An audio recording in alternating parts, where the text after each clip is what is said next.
একটা দিন ছিল ঠিক যেন আকাশের অভিমান ভাঙার দিন।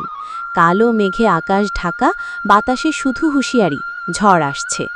দুপুর গড়িয়ে বিকেল হতেই ঝিরঝিরে বৃষ্টি আর গর্জে উঠছে আকাশ। গ্রামের সবাই তখন ঘরে বসে চা আর মুড়ি খেতে ব্যস্ত।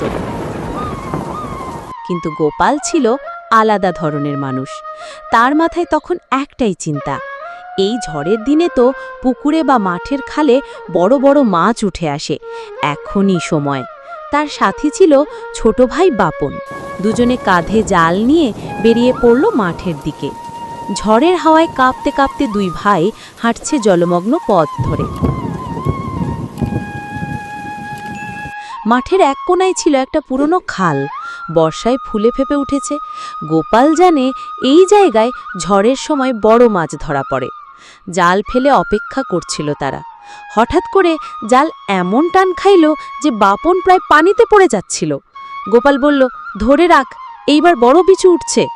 একটু পরেই ধপ করে জাল উঠল, আর জালের ভেতর লাফাচ্ছে এক বিশাল কাতলা মাছ। দেখে তো গোপাল আর বাপনের চোখ কপালে।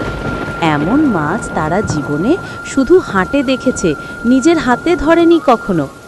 ঝড়ের মধ্যে তারা সেই কাতলা মাছ নিয়ে ফিরে এলো গ্রামে। সবাই অবাক, কেউ বিশ্বাস করতে চাইছে না। কিন্তু গোপালের ঘরে সেই মাছটা রান্না হয়ে যখন পাতে এলো, তখন গন্ধেই সবাই বুঝে গেল গোপাল আর বাপন আজ সত্যিকারের ঝড়ের বীর।